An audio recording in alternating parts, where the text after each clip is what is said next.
Hello, greetings. Before I forget, I've been sleeping over my shock.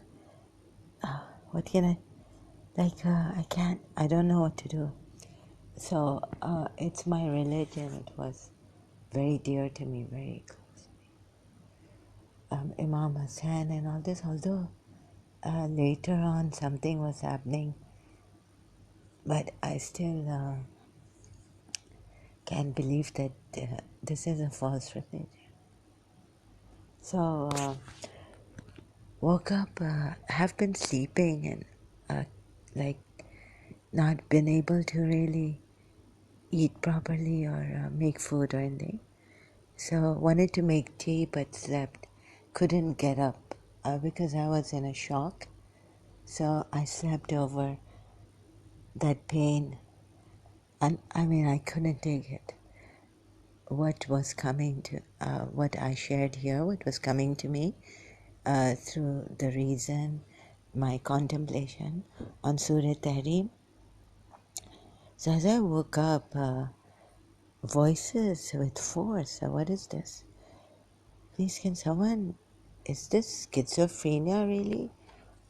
Do voices come with force? Radha Rani, what Azad Ground said to me on Al Musa's channel before leaving.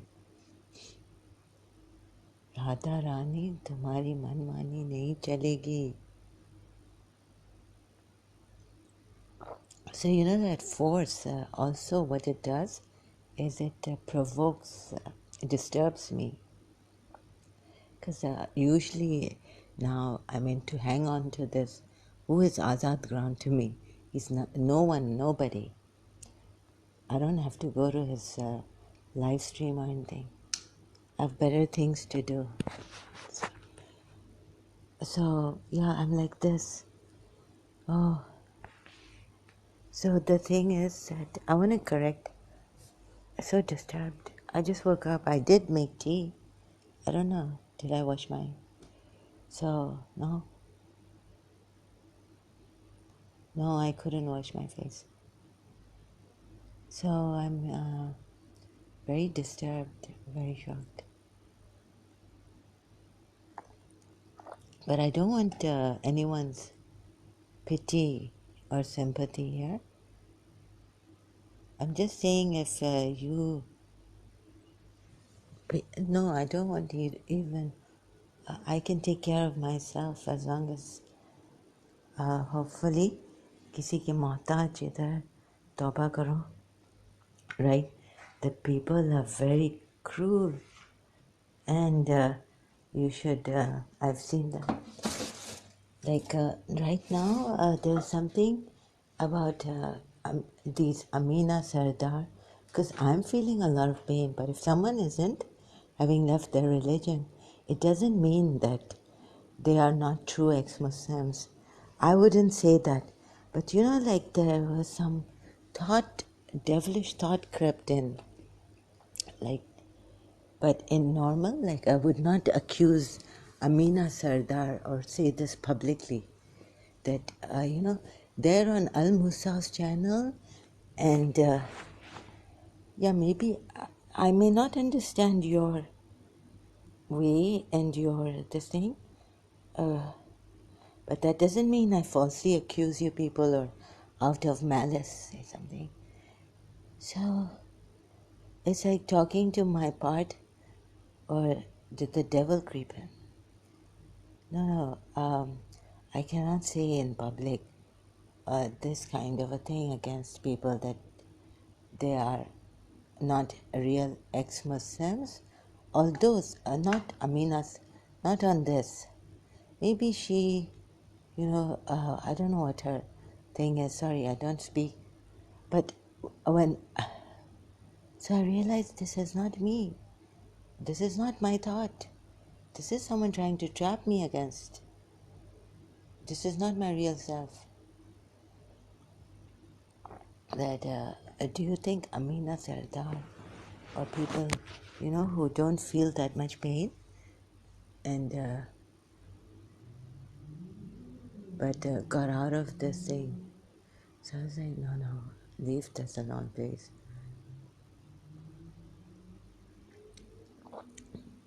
So you will say, why did I on Al Musao? I was also testing. I guess it was like, you see, what will it take for you to get provoked? So yeah, people there started to defend Al Musao and all this, although he himself was kind of quiet about it, very quiet about it. So this is this thought that I should suspect. Maybe did I say that before that I suspect these people not to be true ex-Muslims? I don't want to. No, no. This is like publicly saying these things.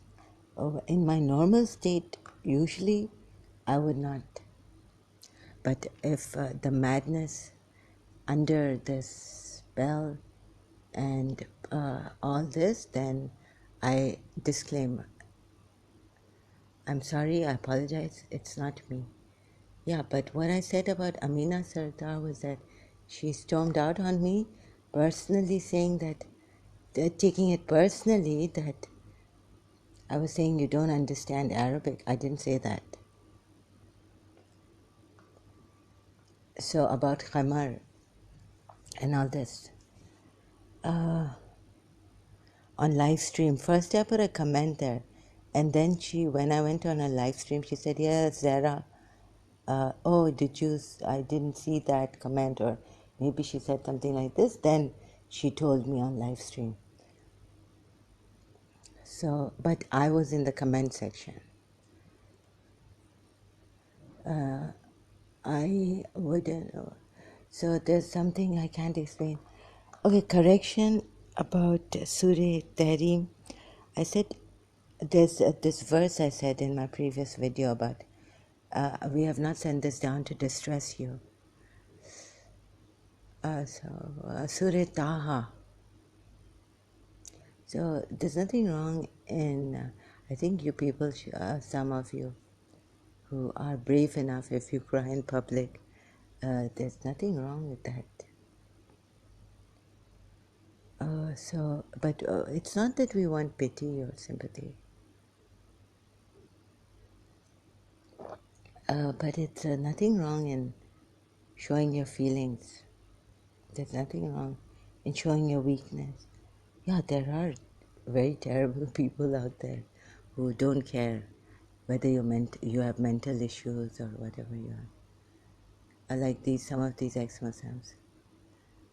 So the thing is, so that I made a mistake in my previous video.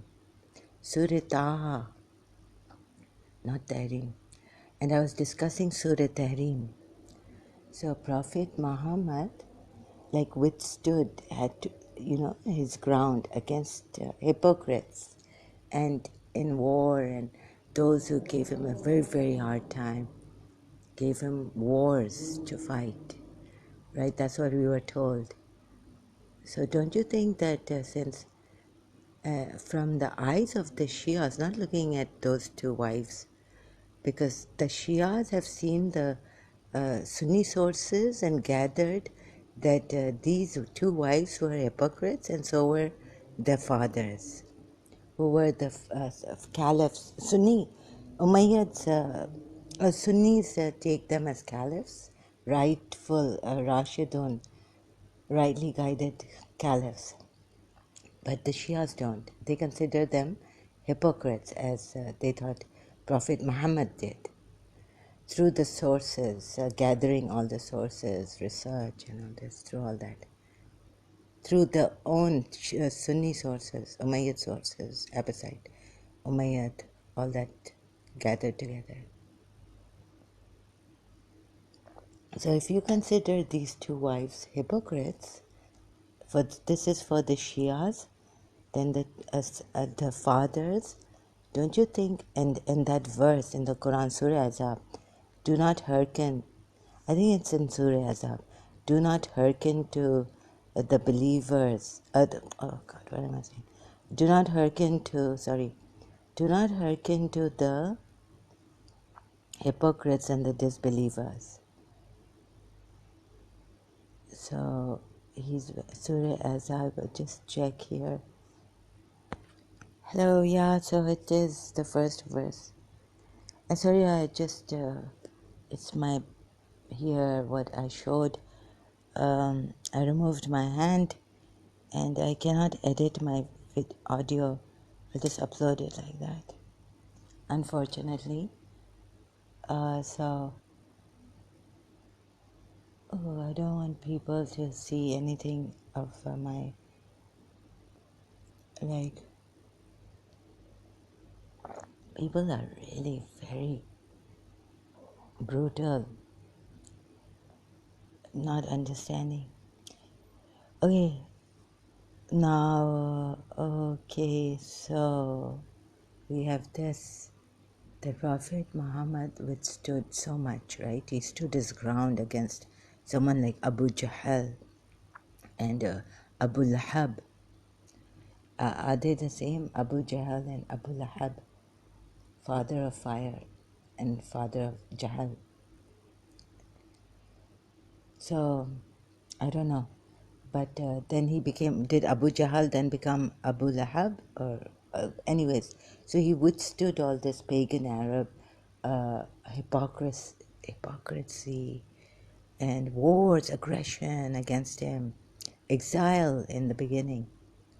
They were exiled for 2 years in a cave or 1 year. He withstood all that. So, and hearken not to the hypocrites and the disbelievers. How could he hearken to the wives, his wives, these two wives? Should have divorced them or to break an oath or, yeah. And then Allah tells him that you should cancel this oath that you made to your wives, right? Or wife. You should cancel it. And why are you, and why does Allah tell him, like, what is it, how did this verse, like, it's really against Prophet Muhammad. His nobility is, this thing of which, so what I couldn't say in my previous video, I said some like wars and this and that, but I couldn't really find that word, like withstanding so much. So how could he do this in Surah Tahrim?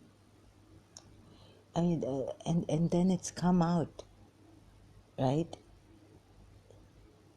And oh my God, there's a bad word coming. Sorry, बेवकूफ बनाया. This. Oh no.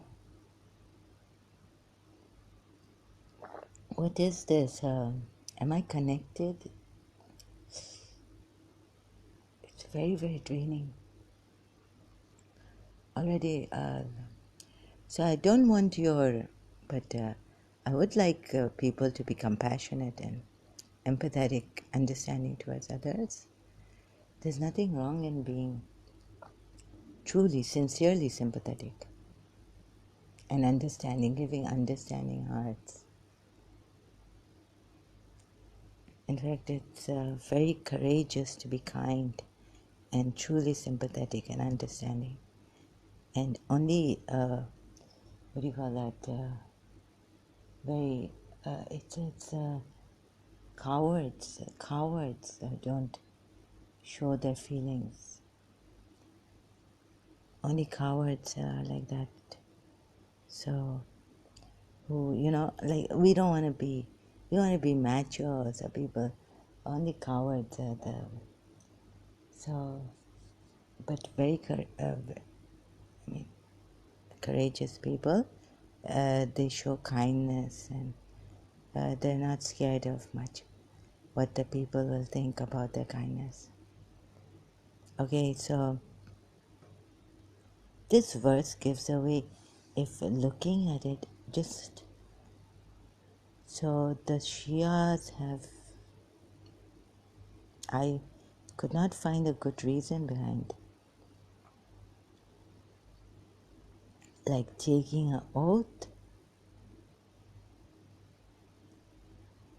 He's taken so much from the hypocrites, pagan Arab, crudest people, crudest, the worst people, because being the truest prophet religion, this is the last now.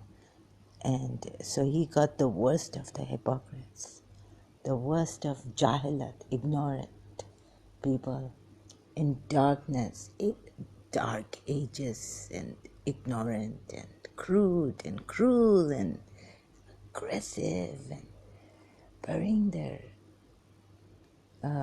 babies, female infants alive. He could take all this. And in Surah Tahrim, there comes a time when he can't take his wife's annoying him and he makes a, okay, maybe the wives, he has to live with, even then, like, I don't understand. Shia, even the Shia. I thought it was the divorce thing. So I remembered now, and I shocked myself remembering that, oh my God. So it is not the divorce like you absolve your divorce, your oath. Because I thought, God knows. Like, I couldn't think that he made an oath and he broke it. Oh no. Then God told him that you can, then God has told him you can cancel the oath that you've made to your wives, pleasing them. And if you look at it from the Shia side of view, then these two wives are hypocrites, and God has said, do not hearken to hypocrites, disbelievers, because they're going to go in the hellfire. Also, hypocrisy and disbelievers hand in hand. But there's a slight difference. So, the disbelievers and the hypocrites are what? They have to take time out to, think. But hypocrisy then falls into disbelief. They have already fallen into disbelief. They never believed in Prophet Muhammad being the true prophet. But they hypocritically came in to ruin this religion. Okay, so the point here is that how could the Shias, does it sink in? What did I do wrong? Like, have I, Shias, like in one go I could just wash away everything that the Shia ulamas have given their lives, blood, sweat for. So what have I done wrong? I can't believe what is this. So, and I really did love Imam Hussain. And at least if the love would go out of my heart, but at least that thing of admiring him, but couldn't do much in the end because of my health.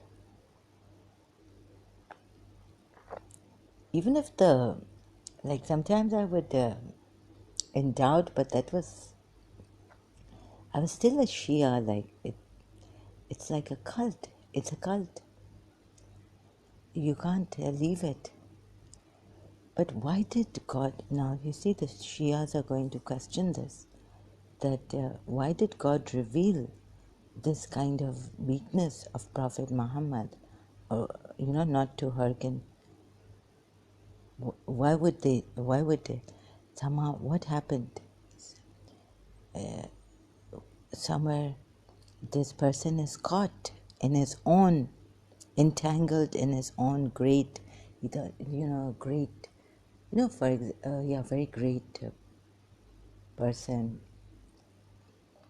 prophet, the seal of prophets, entangled. How could such the most intelligent person, we are told, can, I'm trying to make myself understand. The most intelligent person can falter somewhere,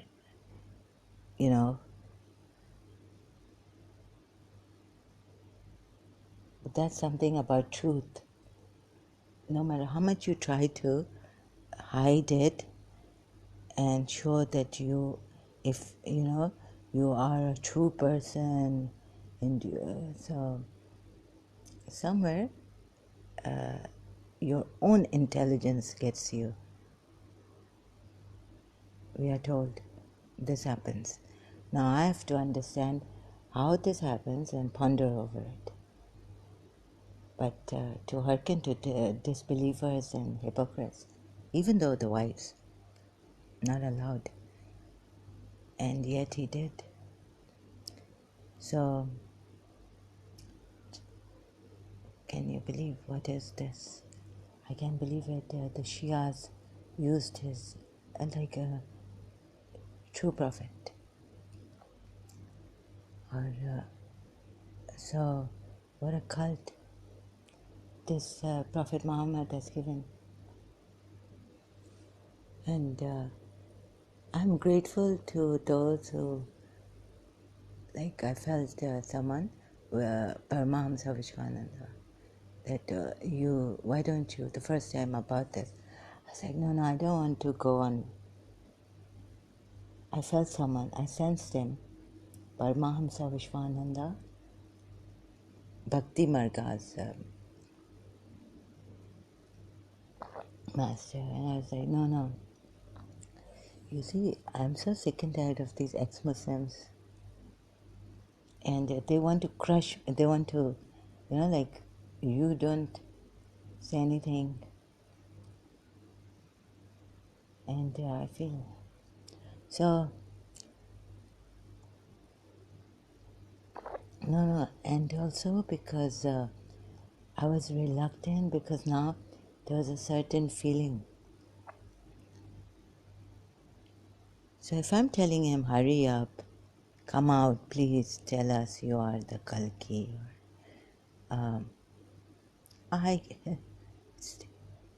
you see, they told us that through channels, like a little, you can't, it depends on how much energy. If you get too much, then you'll be like over voltage, So that's why maybe they're waiting for Radharani to digest all this. It is very difficult. So I'm in a nervous shock, and not that I need anything from you. Please do me a favor. Don't just go out. Don't listen. Azad Grant jerks.